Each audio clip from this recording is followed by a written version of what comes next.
오늘 돈에 대한 청지기 시리즈 마지막 시간 11조 문제에 관해서 말씀을 전하도록 하겠습니다. 교회에서 신앙을 이야기할 때 돈의 문제는 주로 프라이버시 문제이니까 가능하면 언급하지 않는 것이 좋다.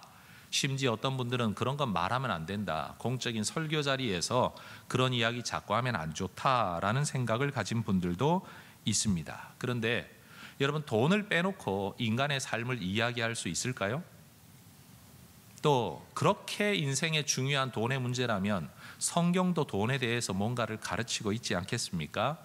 이 시리즈 설교를 시작하면서 여러분에게 이런 말씀을 드린 적이 있습니다. 신약 성경 안에 믿음에 대한 성경 구절은 215개, 구원에 관하여 언급한 구절은 218개인데 돈의 청지기직과 책임에 관한 성경 구절은 2084개가 등장한다 말씀을 드렸습니다. 더군다나 예수님의 비유가 38개인데 성경에 기록되어져 있는 것이 그 가운데 16개가 이 돈을 언급하고 있다는 사실을 우리는 가볍게 보아 넘겨서는 안 됩니다. 여러분, 성경이 돈에 관련하여 이렇게 많은 가르침을 기록하고 있는데 성경을 하나님의 말씀이라고 믿는 우리가 어떻게, 교회에서 어떻게 돈에 대해서 말하지 않을 수가 있겠습니까? 오늘 저의 설교의 핵심은 아주 간단합니다.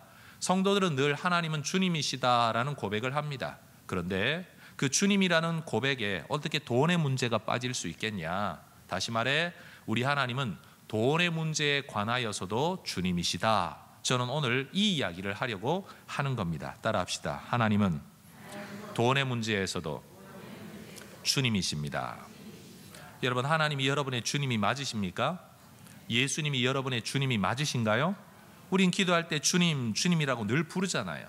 그 고백이 돈의 문제에서도, 성의 문제에서도, 자녀 양육의 문제에서도, 내 인생 살아가는 모든 문제에서도 정말 주님이 되셔야 우리 예수 믿는 사람들이 주님이라고 말하는 게 거짓말이 아니라 진짜 고백이 될 수 있지 않겠습니까? 저는 오늘 크게 세 가지 주제로 말씀을 전하려고 합니다. 첫 번째는 도입인데요.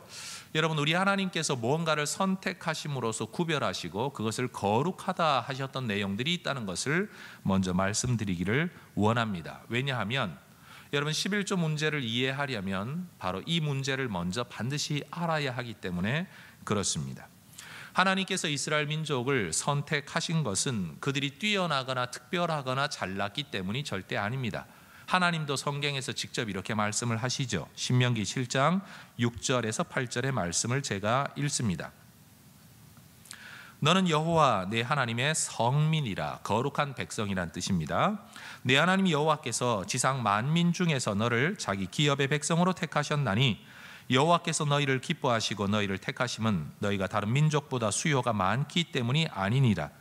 너희는 오히려 모든 민족 중에 가장 적으니라.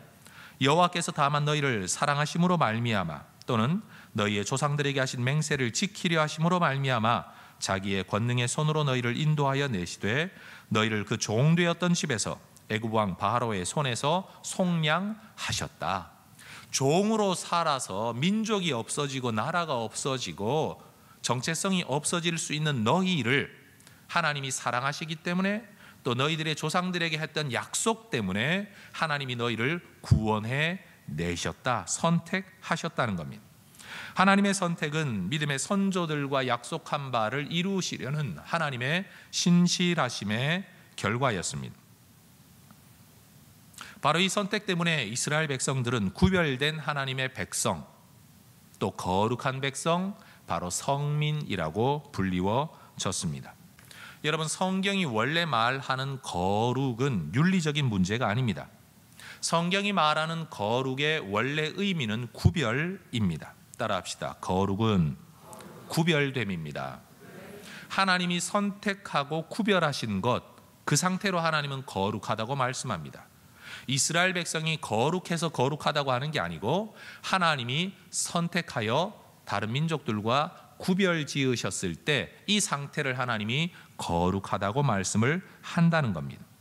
여러분, 일반 건물과 똑같은 방법, 건축 공법으로 건축 소재로 건물을 짓더라도 예배만을 위하여 따로 구별되어진 건물을 우리는 성전이라고 부릅니다. 건물 재질이 달라서가 아닙니다. 건축 공법이 달라서가 아닙니다. 돈이 많이 드느냐 적게 드느냐의 문제가 아닙니다. 예배만을 위하여 우리가 이 건물을 사용할 때 우리는 성전이라고 합니다. 무슨 직업이든지 다 하나님의 영광을 위해 존재하고 해야 할 일이지만 오직 말씀 전파만을 목적으로 자기 인생을 헌신한 직업을 일컬어 우리는 성직이라고 말을 합니다. 또 어디에나 쓰일 수 있는 물건이고 도구이지만 오직 예배만을 위한 목적으로 사용되는 물건들을 우리는 성구라고 합니다. 따라합시다. 성전, 성직, 성구. 여러분, 같은 모양, 같은 재질, 같은 물건, 같은 사람이라도 하나님 편에서 또는 하나님을 위하여서 특별한 목적을 위하여 구별하면 그것은 바로 거룩한 것이 됩니다. 하나님의 선택 또는 하나님을 위한 선택과 구별, 이것이 바로 거룩의 본질적 의미라는 거죠. 그렇기 때문에 선택받아 구별되어진 하나님의 사람들은 구별된 모습으로 살아야 합니다. 우린 이 삶을 일컬어 거룩한 삶이라고 말합니다. 레위기 11장 45절에 하나님이 이렇게 말씀을 하십니다. 나는 너희의 하나님이 되려고 너희를 애굽 땅에서 인도하여 낸 여호와라.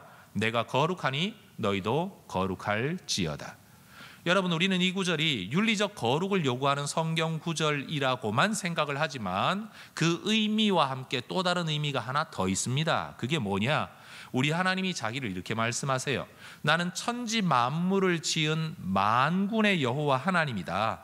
모든 자들의 하나님이다. 그런데 나는 너희들의 하나님이 되려고 너희를 구원했다. 특별히 구별했다.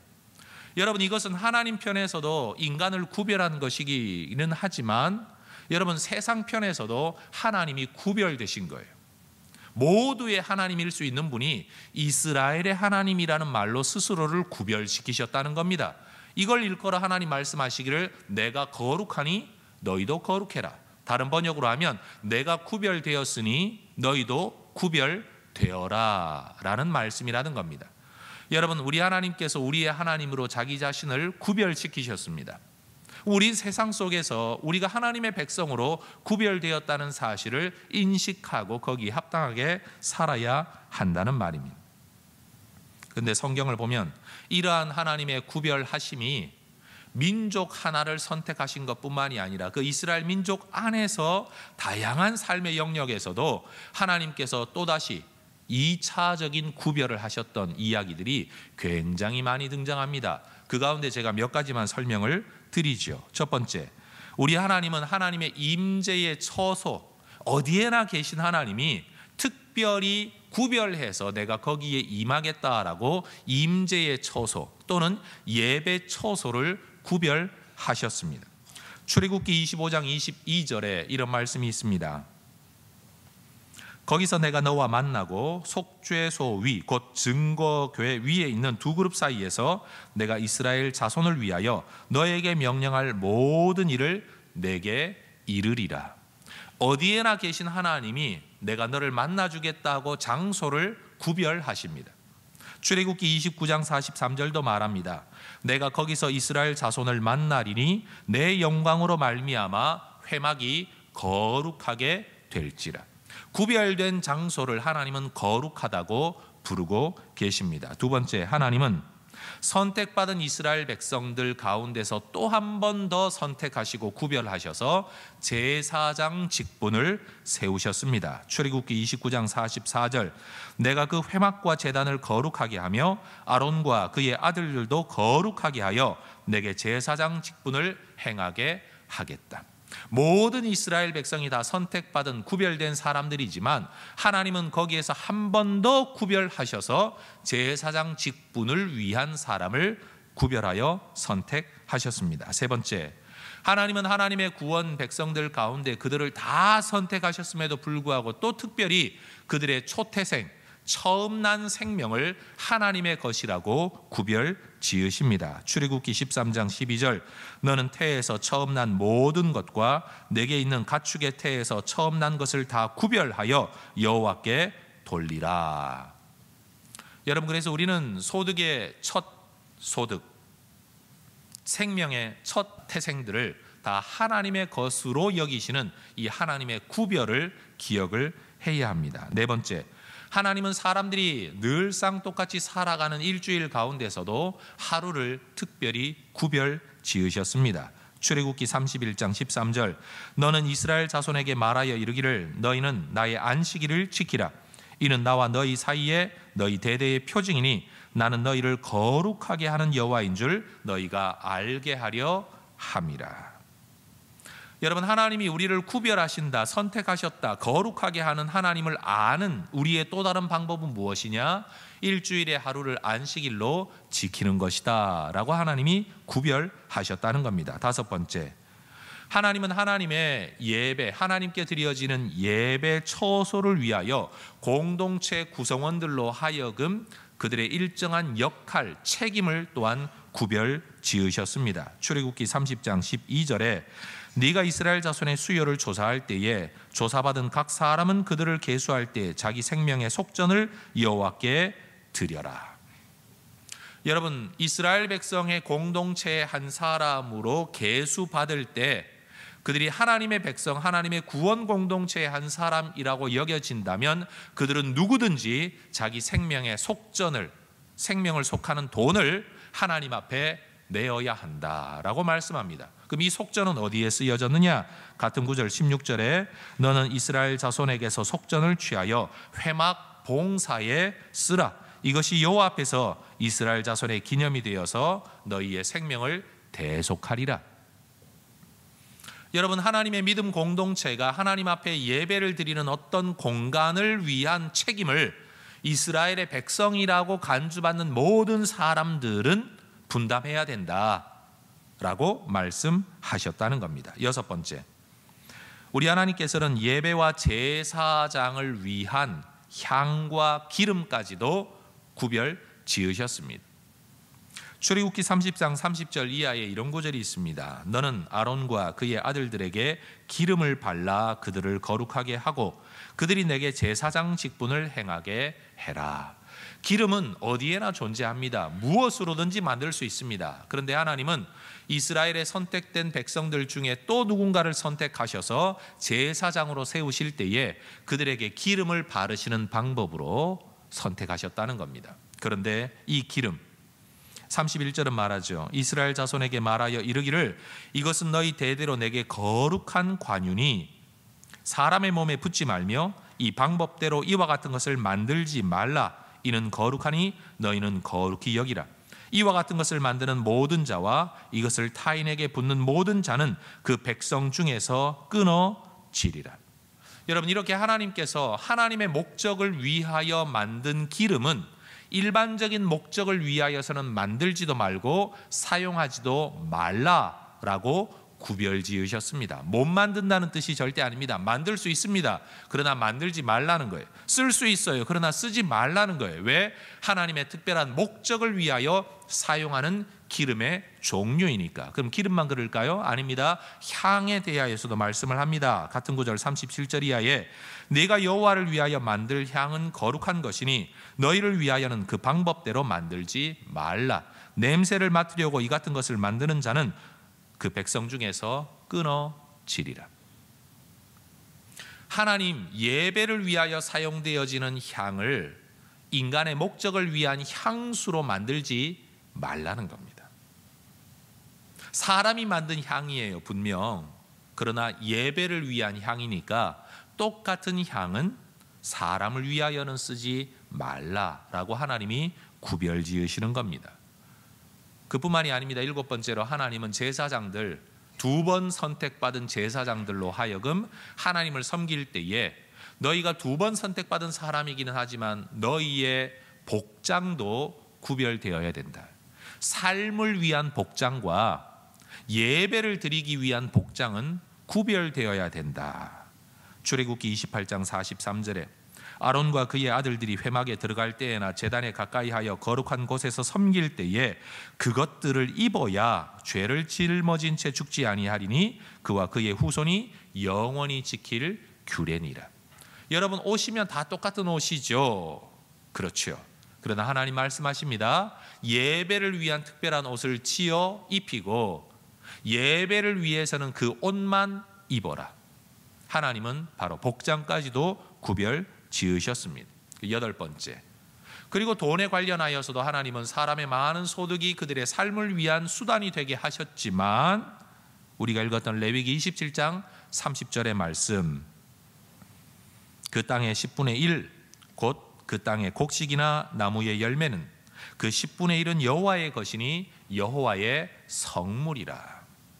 여러분, 우리에게 들어오는 소득이 다 똑같은 것이지만 하나님 말씀하십니다. 그것은 성물이다. 성물이다. 내가 그냥 벌어들인 돈이 아니라 그것은 거룩한 돈이다. 우리 하나님이 그렇게 말씀하십니다. 하나님은 우리에게 있어서 11조를 이렇게 구별 지으셨습니다. 뿐만 아닙니다. 9번째로, 하나님은 믿음의 공동체가 이 땅을 살아가는 동안에 연약한 자들을 위하여 책임 있는 역할도 구별 지으셨습니다. 신명기 14장 28절 이하에 매 3년 끝에 그의 소산의 10분의 1을 다 내어 내 성읍에 저축하여 너희 중에 분깃이나 기업이 없는 레위인과 내 성중에 거류하는 객과 및 고아와 과부들이 와서 먹고 배부르게 하라. 그리하면 내 하나님 여호와께서 내 손으로 하는 범사에 내게 복을 주시리라. 우리는 11조만 알고 있어요. 그런데 하나님은요, 매 3년에 11조, 이걸 3년으로 평균을 내면 30분의 1이죠. 따라합시다. 31조. 다시요. 31조. 매달 소득의 30분의 1을 구제를 위하여 내어놓으라 라고 구별 지으십니다. 오늘날 교회가 11조에 대해서는 자꾸 이야기를 하는데 31조에 대해서는 잘 이야기를 하지 않죠. 그런데 하나님은 이렇게 연약한 자들을 돕고 살라고 하나님의 백성들에게 말씀을 하십니다. 여러분, 이것이 어떻게 하나님의 구별의 전부이겠습니까? 그러나 저는 일반적으로 우리가 잘 생각하지 못했던 몇몇 가지만을 여러분에게 말씀을 드렸습니다. 하나님은 선택하시고 구별 지으신 다음에 거룩하다라고 말씀하시는 하나님입니다. 그런데 이 하나님의 선택과 구별과 거룩하게 하심을 침범할 때에, 우리가 이것을 무시할 때에 어떤 일이 일어나느냐? 여러분, 구약성경, 신약성경 전체를 다 읽어보면 하나님은 하나님의 백성들과 하나님 자신을 동일시하십니다.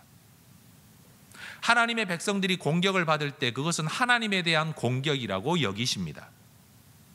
여러분, 그래서 성경의 역사를 보면 이스라엘 백성들이 전쟁을 할 때에 언제나 하나님은 그 하나님의 백성들을 대적하는 사람들을 공격하시는 분으로 나타납니다. 왜 그럴까요? 모든 민족을 사랑하는 하나님이시지만 하나님이 하나님 당신을 구별 지으셨잖아요. 어떻게 해요? 너희의 하나님이 되려고 내가 너희를 구원했지 않냐?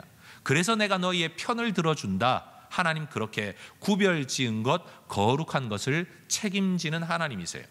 그럼 하나님께서 하나님 말씀 가운데 이렇게 구별, 선택, 거룩하게 한 것을 하나님의 백성들이라고 할지라도 그것을 넘어설 때는 주로 어떤 일이 일어나느냐? 성경의 많은 내용 중에 제가 몇 가지를 말씀을 드리죠. 대표적인 예가 하나님께서 이스라엘 백성을 선택하시고 그들을 선민 그리고 성민으로 삼으셨을 때에 하나님께서 이들을 이끌기 위하여 모세라는 사람을 선택받은 백성 중에 지도자로 또 선택을 하셨죠. 이 하나님의 선택과 구별에 의하여 거룩한 지도자로 세움을 받은 모세에게 선택받은 백성이었던 미리암, 그가 어느 날 뭔가 불만을 토로한 적이 있습니다. 성경 민수기 12장 2절 이하에 이런 구절이 있죠. 미리암이 말을 합니다.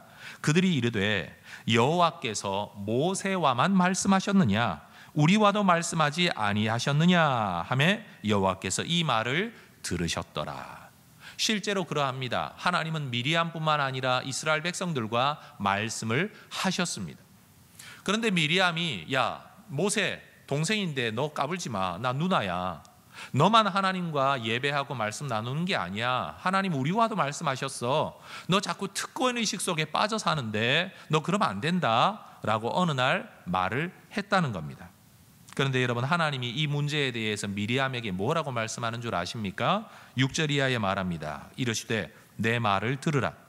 너희 중에 선지자가 있으면 나 여호와가 환상으로 나를 그에게 알리기도 하고 꿈으로 그와 말하기도 하거니와 내 종 모세와는 그렇지 아니하니 그는 내 온 집에 충성함이라. 그와는 내가 대면하여 명백히 말하고 은밀한 말로 하지 아니하며 그는 또 여호와의 형상을 보거늘 너희가 어찌하여 내 종 모세 비방하기를 두려워하지 아니하느냐.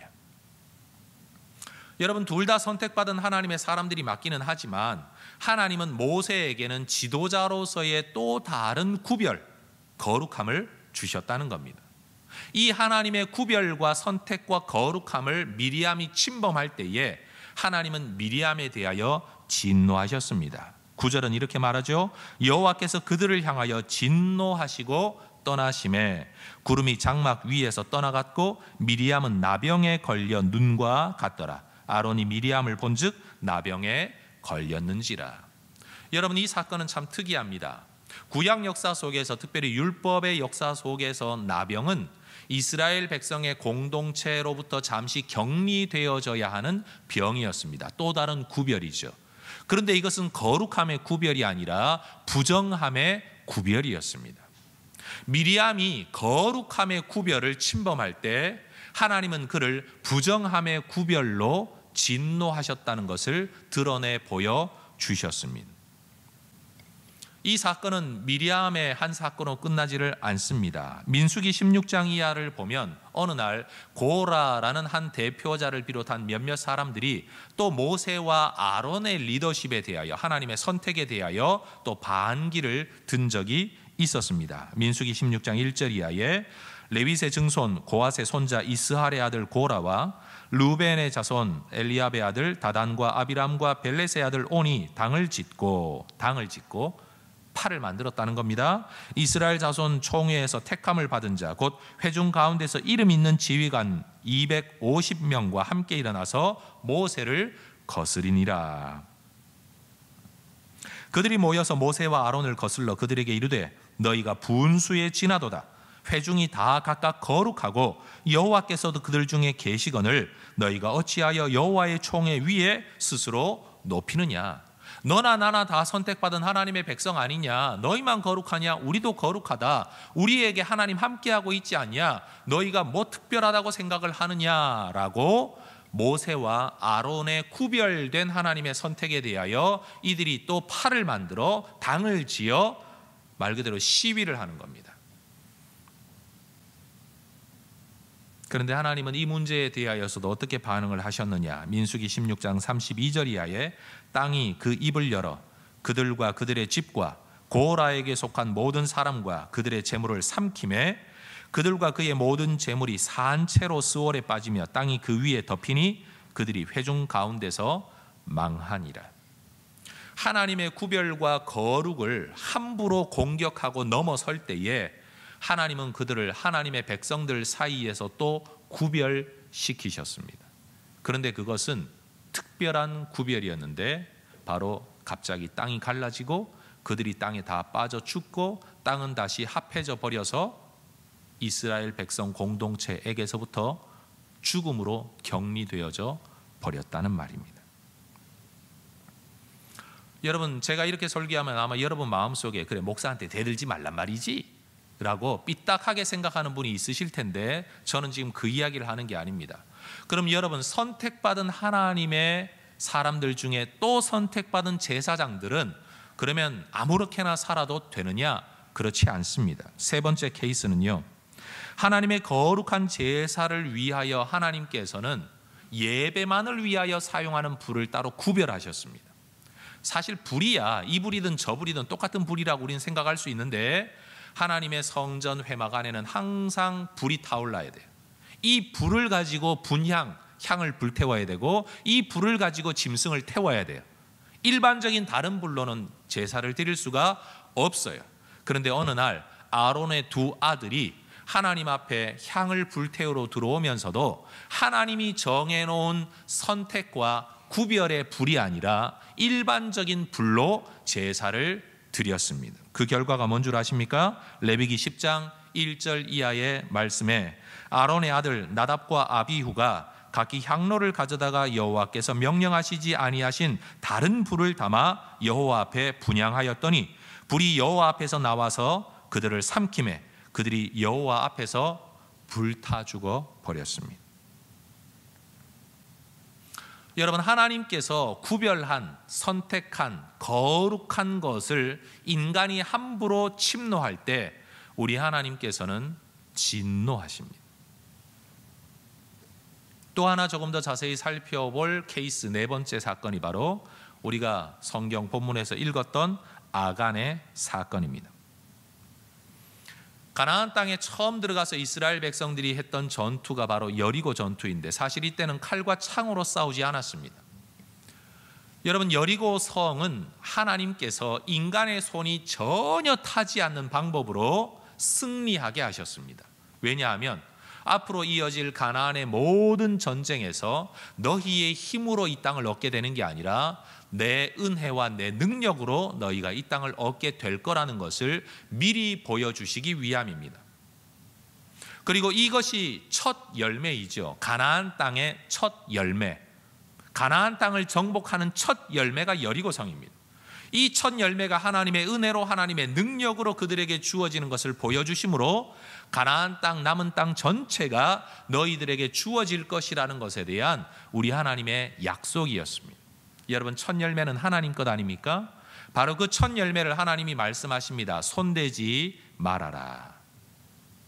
당대 문화 간섭도 이랬습니다. 뭔가 전쟁을 하면요, 이 전쟁의 전리품은 곧 왕의 것입니다.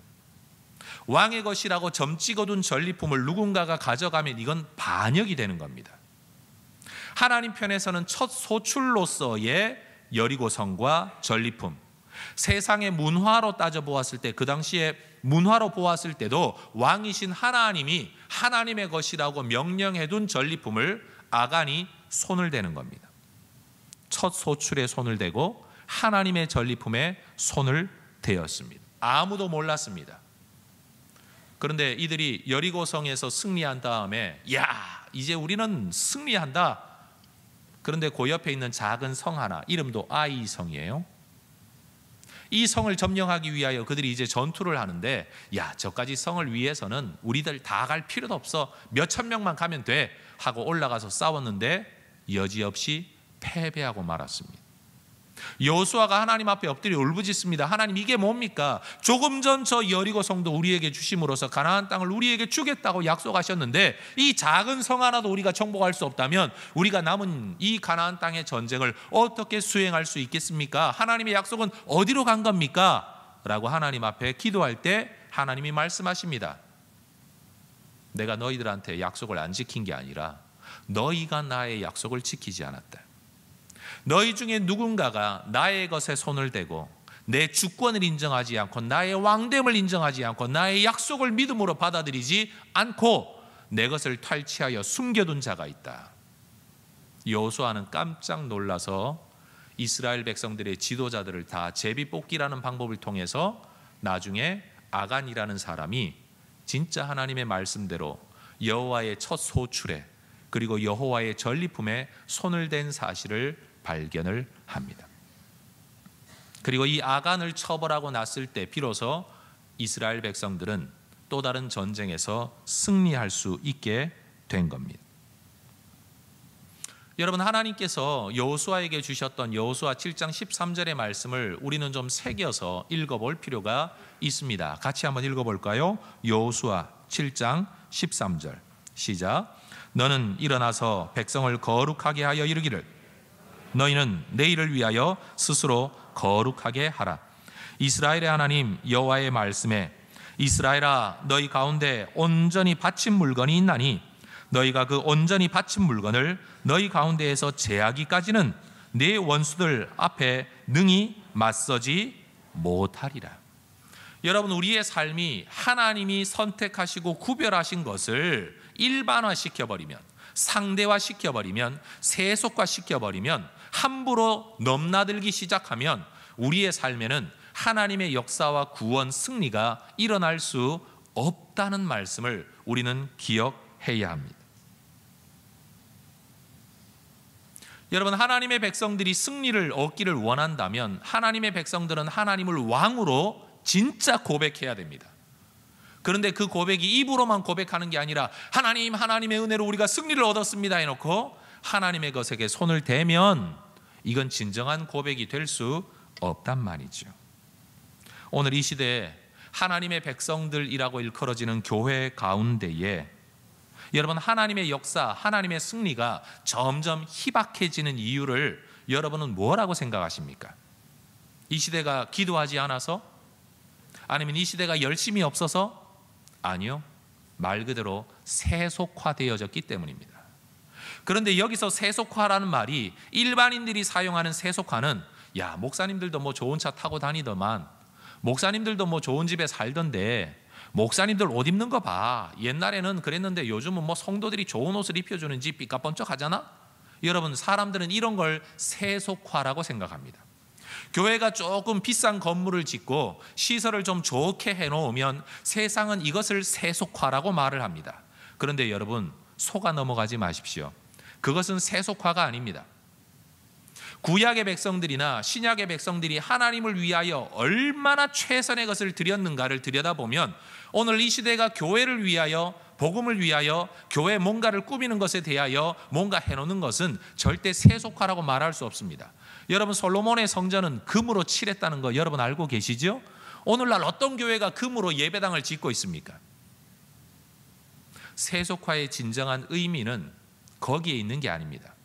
세속화의 진정한 의미는 하나님이 선택하여 구별한 것, 거룩한 것을 일반적인 것이라고 말해버리는 것, 이게 세속화입니다.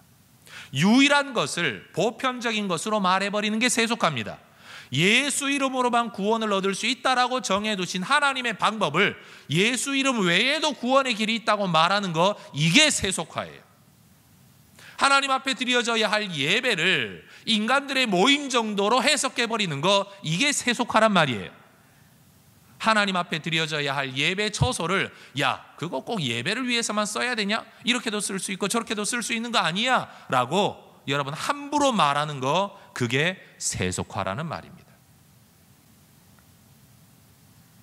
오늘 이 시대 교회 가운데 하나님의 역사가 점점 희박해지는 것은 하나님의 거룩을 거룩으로 인정하지 않고 하나님의 주권과 왕되심을 인정하지 않고 아간처럼 우리의 뜻대로 우리가 왕이 되어 우리 마음대로 행하며 살아가는 교인들의 모습, 그리고 이런 것들이 보편화되어져 있는 교회의 모습 때문에 교회에 하나님의 역사가 점점 희박해지는 겁니다. 성경이 말하는 하나님은 여리고성을 그저 몇 바퀴 돌고 소리치는 것으로도 이기게 하시는 하나님인데, 우리가 칼을 들고 뛰어가 열심으로 싸워도 이길 수 없는 그 작은 성 하나도 빼앗을 수 없는 현실이 된 것, 성경을 보면 하나님은 위대한 분인데 오늘 우리의 삶 속에 나타난 하나님은 우리가 죽도록 애써도 이게 은혜를 주시는 건지 안 주시는 건지 모를 만한 이 삶의 현실의 원인은 어디에 있느냐? 바로 하나님의 주권은 하나님의 거룩함을 쉽사리 침범하고, 그러면서도 내 인생의 밑바닥에는 그런 것을 깔고 살아가면서도 이게 잘못인 줄을 모르는 이 시대의 세속화의 문제가 있다는 말입니다. 그럼 큰 두 번째 주제, 그럼 이제 우린 어떻게 하면 좋을까요? 해답은 뻔하죠. 하나님을 세속화할 게 아니라 돈을 세속화해야 됩니다. 하나님을 상대화할 게 아니고 하나님은 절대화하고 돈을 상대화해야죠. 돈이 은혜를 만나게 되면 돈은 소유 가치를 넘어서 예배의 도구가 될 수 있습니다. 돈이 은혜를 만나게 되면 돈은 우상이 아니라 하나님의 사랑의 실천의 도구와 방법이 될 수 있습니다. 돈을 숭배하는 사람이 은혜를 받으면 돈으로 예배할 수 있다는 말입니다. 돈 때문에 사람을 넘어뜨리던 사람이 은혜를 받게 되면 돈으로 사람을 살리는 자, 세우는 자가 될 수 있다는 말입니다. 돈이 전부인 세상에서 우리의 삶이 전적으로 하나님께 달려있다, 하나님의 주권 안에 있다, 우리는 하나님의 선택받은 구별된 하나님의 거룩한 백성이다라는 것을 실천하고 고백하는 방법, 그게 바로 구제 또는 헌금이라는 말입니다. 하나님을 향한 11조와 이웃을 향한 31조는 내 것을 하나님께 드리는 게 아니라 원래 그건 하나님 거다라고 하나님이 정해두시고 구별하여 선택하고 거룩하게 여기신 것을 맞습니다, 이건 하나님의 겁니다라고 고백하는 방법일 뿐입니다. 마치 내 것을 하나님에게 드리는 것인 양 생각하고 있다면 그것은 또 다른 아간의 범죄와 다를 바가 없다는 것이죠. 자크 엘룰이라는 분, 이 시리즈 설교를 시작할 때 첫 번째 시간에 여러분에게 말씀을 드렸죠. 여러분, 그 사람은 철학자, 법학자, 신학자, 사회학자인 분입니다. 이분은 우리가 이 땅을 살아가면서 정말 하나님의 선택받은 백성답게 살려면 돈을 세속화하라고 말을 합니다. 따라합시다. 돈을 세속화하라. 여러분, 돈을 세속화하라는 말은 돈에게 무슨 신적인 능력, 절대적인 능력이나 있는 것처럼 생각하는 우리의 생각을 바꾸어서 상대화시키라는 겁니다. 신처럼 대접받고 있는 돈을 진짜 신이신 하나님께 드림으로써 그걸 위하여 다른 모든 것들을 무시하는 우리가 오히려 그것을 가지고 다른 사람들을 세워줌으로 말미암아서 우리는 이 세상에서 누가 진짜 신인가를 선포하게 됩니다. 세상은 모두가 그것에게 머리를 숙이는데 오히려 우리는 그것을 가지고 하나님 앞에 드리며 머리를 숙임으로 누가 진짜 하나님이냐라는 것을 세상 가운데 선포한다는 거죠. 헌금은 예배입니다. 다시 말씀드립니다. 헌금은 예배입니다. 예배 순서에 헌금이 있는 게 아니고 헌금 자체가 예배입니다. 여러분, 우리가 세상을 향하여 아름다운 나눔의 팔을 내어 밀 때에 구제 자체가 예배라는 사실을 여러분은 잊어버리면 안 됩니다. 엄청난 시가의 향유를 예수님의 발에 부었던 한 여인의 이야기를 여러분은 기억하실 겁니다. 가룟 유다는 이 여인의 행위를 보고 이렇게 말을 했습니다. 야, 저거를 300데나리온 이상에 팔아가지고 가난한 사람들에게 주면 훨씬 더 유용할 수 있지 않겠나, 왜 이 일을 허비하느냐라고 말을 했습니다. 가룟 유다는 이 여인의 구별된 헌금을 예수님의 죽음을 예비하는 특별한 예배를 세속화시켜 버렸습니다. 예수님에게만 드려지는 그것을 일반 가난한 사람들에게 언제든지 줄 수 있는 것과 동일시 시켜버렸습니다. 예수님이 말씀하셨죠. 가난한 사람들은 언제든지 너희와 함께한다. 언제든지 도울 수 있다. 그러나 나의 죽음은 유일한 것이다. 이 여인이 그 나의 죽음을 위하여 준비했다. 구별된 것이다. 거룩한 것이다. 선택된 것이다. 우리 예수님께서 이 여인의 행위를 거룩하다고 말씀을 하셨습니다. 그런데 가룟 유다는 이것을 세속화시켜버리고 말았다는 겁니다. 오늘 우리가 살아가는 이 시대는 하나님께서 절대화하신 것을 자꾸만 상대화시키고 있습니다. 그리고 하나님의 말씀이 상대적인 거다라고 말하는 것을 자꾸만 절대적인 것이라고 말하고 있습니다.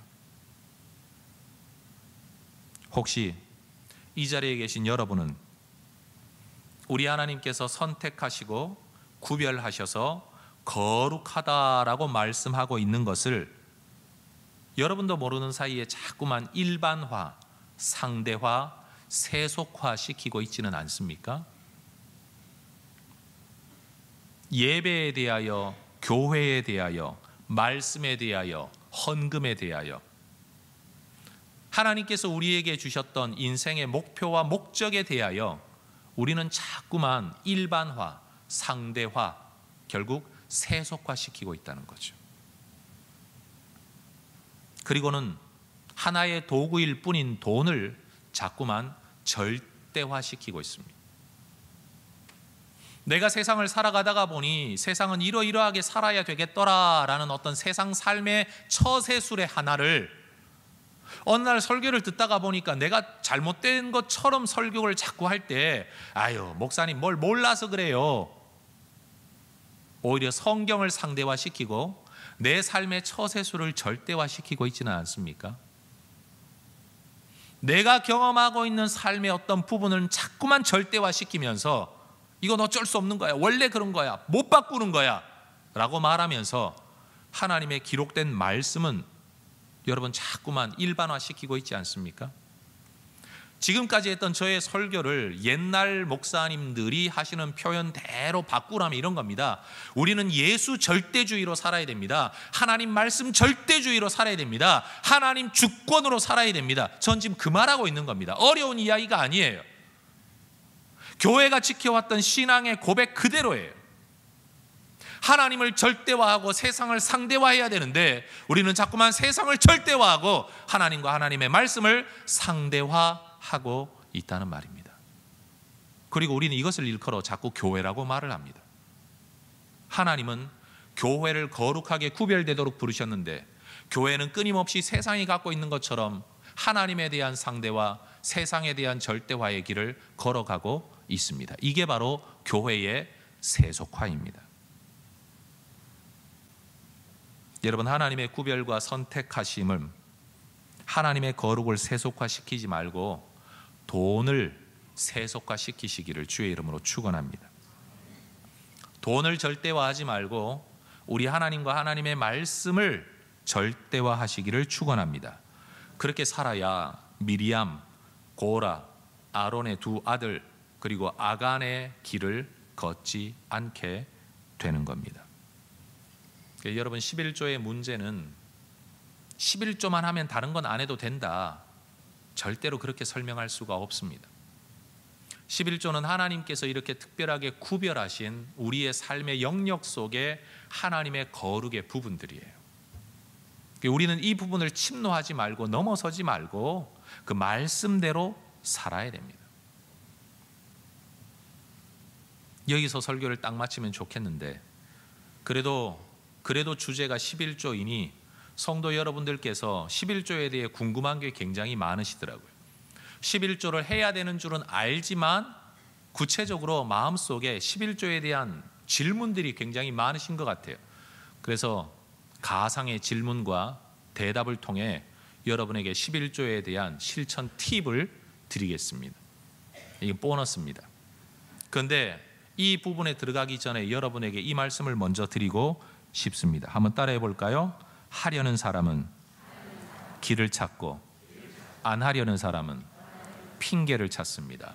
다시요. 하려는 사람은 길을 찾고 안 하려는 사람은 핑계를 찾습니다. 여러분, 어떤 일을 시켰는데 하기 싫으면 자꾸 핑계가 나오고요. 하려면 어떻게 하면 좋을까요? 하고 길을 찾습니다. 여러분, 예배 생활, 11조 생활, 이 거룩한 생활도 하나님의 말씀이 그렇다 그러면 그렇게 살고 싶은 마음이 있으면 어떻게든 그렇게 살 길을 찾습니다. 근데 하고자 하는 마음이 없으면 어떻게든 안 하려는 핑계를 찾습니다. 날씨가 이래서 그렇고, 기분이 꿀꿀해서 그렇고, 상황이 이래서 저렇고, 저 사람이 저래서 그렇고. 여러분, 저는 성도 여러분들께서 이 11조의 문제뿐만 아니라 삶의 전체적인 거룩의 문제에 있어서 여러분이 안 하려고 핑계를 찾는 분들이 아니라 하려고 길을 찾는 성도들이 되시기를 소망합니다. 자, 제 스스로 한번 질문을 해보죠. 첫 번째 질문. 목사님, 11조는 유대인들에게 명령하신 모세의 율법적인 명령 아닙니까? 신약 시대를 사는 우리한테 과연 그게 중요한 실천 기준이 될 수 있습니까? 뿐만 아니라 한국 교회를 들여다보십시오. 11조라는 거 안에서 교회가 이 모양 이 꼴입니까? 오히려 좀 더 윤리적으로 도덕적으로 제대로 살아야 되는 것 아닙니까? 여러분, 11조의 성경상의 첫 기록은 모세가 율법을 주기 430년 전에 아브라함이 멜기세덱이라는 족보 없는 또 다른 제사장에게 바쳤던 예물에서부터 시작되어집니다. 그러니 모세 율법이 기원이라는 말은 잘 모르는 말이죠. 더군다나 모세가 태어나기도 전에 야곱도 하나님 앞에 11조에 대한 약속을 합니다. 내 인생 하나님이 책임지시면 정말 하나님이 도우신다는 것에 대해 나는 11조로 이 믿음을 고백을 하겠습니다 라고 말했단 말입니다. 뿐만 아니라 예수님께서도 신약 시대에 이 11조에 대한 문제에 대하여 말씀하신 적이 있습니다. 마태복음 23장 23절, 화 있을진저 외식하는 서기관들과 바리새인들이여, 너희가 박하와 회향과 근채의 11조는 드리되. 여러분, 박하, 회향, 근채라는 것들은요, 먹고 살기 위한 필수적인 절대 요소가 아니라 기호품에 대하여서도 너희가 11조는 잘 하는데 율법에 더 중한 정의와 긍휼과 믿음은 버렸다. 말 그대로 형식은, 종교적인 형식은 잘 실천하는데 너희들이 진짜 믿음의 내용은 버렸구나. 이것을 비판하시면서 하나님, 예수님 뭐라고 말씀하셨느냐? 그러나 이것도 행하고 저것도 버리지 말아야 할지니라. 이게 우리 예수님의 가르침입니다. 두 번째, 그럼 11조를 그렇게 해야 되는 거라면 11조의 정확한 기준은 뭡니까? 사업을 하는 분이라면 순수익의 10%가 11조고, 월급여를 받는 사람은 월급여의 10%가 11조죠. 기업도 11조를 하기를 원한다면 일정한 기간 동안에 부가가치액의 11조를 드리는 게 옳지요. 그럼 목사님, 세 번째로 11조는 언제 해야 됩니까? 1년에 한 번만 해도 되는 거 아닙니까? 아닙니다. 정기적인 수입 혹은 부정기적인 수입 직후에 가장 먼저 구별하여 떼어놓는 게 11조의 본래 정신입니다. 몇 년 지나서라도 후불로 하는 거, 이거 본질적인 의미에서 어긋납니다. 네 번째, 목사님, 그러면 내가 월급 받는 직장인인데 11조를 할 때 세금 공제 전에 해야 됩니까? 세금 공제 후에 해야 됩니까?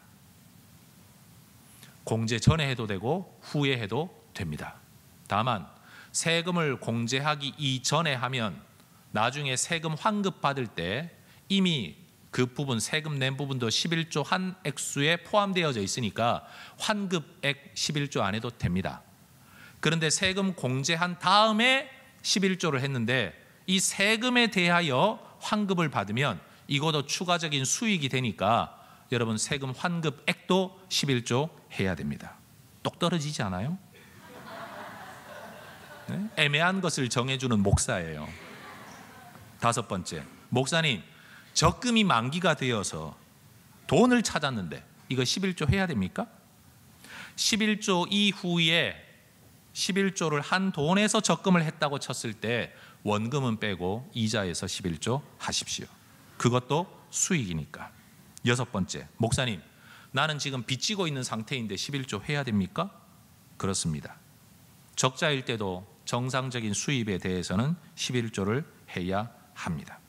일곱 번째, 목사님, 11조는 어느 교회든지 하면 되는 것 아닙니까? 아닙니다. 본인이 속하여 은혜를 받고 있고 본인이 속하여 공동체적 책임을 지고 있는 등록된 교회에 11조를 하는 것이 바람직합니다. 혹시라도 여기에서 남의 교회 아직 출석하고 우리는 예배만 드리고 있는데 여기에 11조 하면 안 됩니다. 여덟 번째, 목사님, 우리 교회는 내가 11조 안 해도 운영되는데 전혀 문제가 없으니까 저 시골 교회나 선교사님한테 내가 11조를 하고 있는데 그래도 괜찮죠? 안 괜찮습니다. 11조는 다른 용도를 대신할 수 없습니다. 11조를 선교 목적으로 드리면 이건 11조가 아니라 선교 헌금입니다. 주정 헌금이나 월정 헌금은 감사 헌금이지 11조를 대신할 수 없습니다. 목사님, 난 11조를 계산하기 힘들어서 그냥 한 주에 얼마, 한 달에 얼마 헌금하는데 그거 11조 아닙니다. 아홉 번째, 목사님, 11조에 대해서 부부끼리 의견이 다른데 그럼 어떡합니까? 11조에 관한 부부의 의견이 다르면 부부가 합의한 만큼만 해야 합니다. 경제력을 쥐고 있는 남편, 그 가정에 수입원이 하나밖에 없는데 그 남편이 교회를 다니지 않는 불신자라 남편 몰래 11조 하면 안 됩니다. 불신 배우자라도 허락받은 한도 안에서만 11조 하는 것이 옳습니다. 도둑질 11조 하지 마십시오. 왜냐하면 하나님은 기쁨으로 믿음의 고백으로 드리는 것을 원하시기 때문입니다. 불신자 배우자의 허락을 받아서 하십시오. 그런데 목사님, 남편도 벌고 나도 버는데 나는 내가 받는 부분에 대해서만 11조 합니다. 그거는 해야죠. 내 수익에 대해 내가 책임지고 있는 영역이라면. 다만 성경이 말하는 온전한 11조를 할 수 있도록, 그 가정 전체가 11조 가정이 될 수 있도록 기도하셔야 합니다. 10번째 질문, 목사님, 내가 낸 11조가 올바로 쓰이지 않는 것 같아서 이 헌금이 의미 있게 쓰일 수 있을 만한 교회나 목사님을 찾고 있는데, 어떤 분들은 힘겨운 가운데서도 믿음으로 드린 헌금이 내가 보기에 옳지 않게 쓰이는 것처럼 보여서 헌금하기를 주저하는 분들이 있습니다. 심지어 제가 경험했던 어떤 교회에서는 이따위 교회에다 나 헌금하고 싶지 않다 그러면서 교회 문제가 해결되거나 아니면 헌금할 만한 교회를 찾을 때까지 11조나 헌금을 은행에다가 따로 저금해 두는 분을 본 적도 있습니다. 그러나 이거 분명히 정리해야 됩니다. 헌금은 교회에다가 하지만 여러분, 우리는 하나님께 하는 겁니다. 헌금의 대상자는 하나님이지 교회는 통로일 뿐이고 헌금의 대상자는 하나님입니다. 교회 지도자들이 정당한 회의를 거쳐서, 결의를 거쳐서 재정을 지출하지만 때로는 그것이 성도 한 사람 한 사람이 보기에는 동의할 수 없을 수도 있습니다. 그럴지라도 지도자들의 결정은 존중되어야 합니다. 왜냐하면 하나님이 선택하셨고 또 성도들의 손을 통하여 선출되어진 지도자들이기 때문입니다. 여러분, 세상에서는 이런 일이 있을 때 조세 납부를 거부하는 것이 국민의 권리로 표현되어질 수도 있지만 헌금은 그렇지 않습니다. 어떤 목적 때문에 헌금을 담보로 자기 의사를 표현하는 것은 옳은 방법이 아닙니다. 그 자체가 헌금을 하나님께 하는 게 아니라 사람에게 하고 있다고 자기 스스로 생각하는 착각 속에 있는 거죠. 지도자의 문제와 하나님께 드리는 나의 마땅한 구별의 문제를 여러분 혼동하시면 절대 안 됩니다. 헌금 또는 11조는 지도자를 위한 기부가 아니라 하나님 앞에서의 책임이기 때문입니다.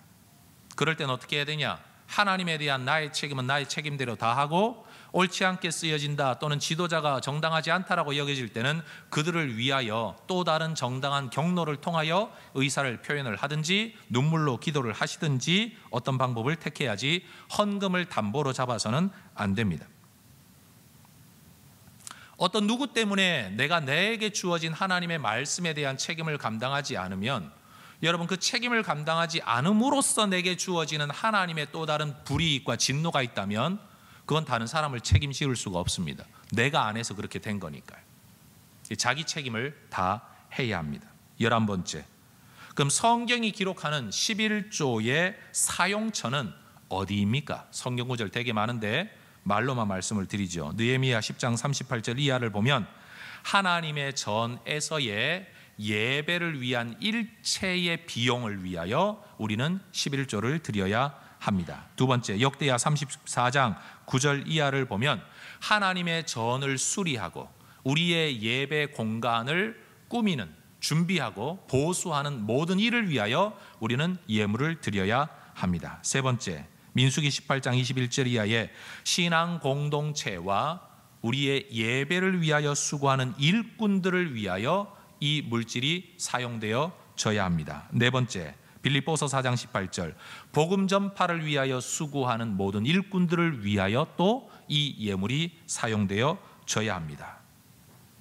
12번째 질문, 그럼 목사님 다 그렇게 말하는데 그럼에도 불구하고 11조 안 하면 어떻게 됩니까? 어떻게 되긴 어떻게 됩니까? 아무 일도 없습니다. 여러분이 11조를 행하지 않으신다고 해서 교회가 이것을 강제할 수는 없습니다. 구원도 은혜도 신앙도 인간의 강제의 대상이 될 수 없습니다. 다만 하나님의 뜻은 이것이다, 여기에는 이런 약속이 있다라고 말씀하셨을 뿐이지 안 한다고 우리의 구원이 없어지는 건 아닙니다. 11조 안에도 구원 받습니다. 11조 안에도 또 다른 형태의 믿음은 좋은 분이 있을 수 있습니다. 사람마다 연약한 부분이 있듯이 어떤 부분은 이성에, 어떤 부분은 먹는데, 어떤 부분은 명예에, 어떤 부분은 돈에 약한 것처럼 사람들마다 자기가 연약한 부분이 있습니다. 그러나 11조를 통한 믿음의 고백에 뒤따르는 하나님의 약속은 그 사람의 삶에 이루어질 수 없겠죠. 예를 들어 엄마, 아빠, 나 학교 안 다니면 안 돼요? 안 다녀도 되죠.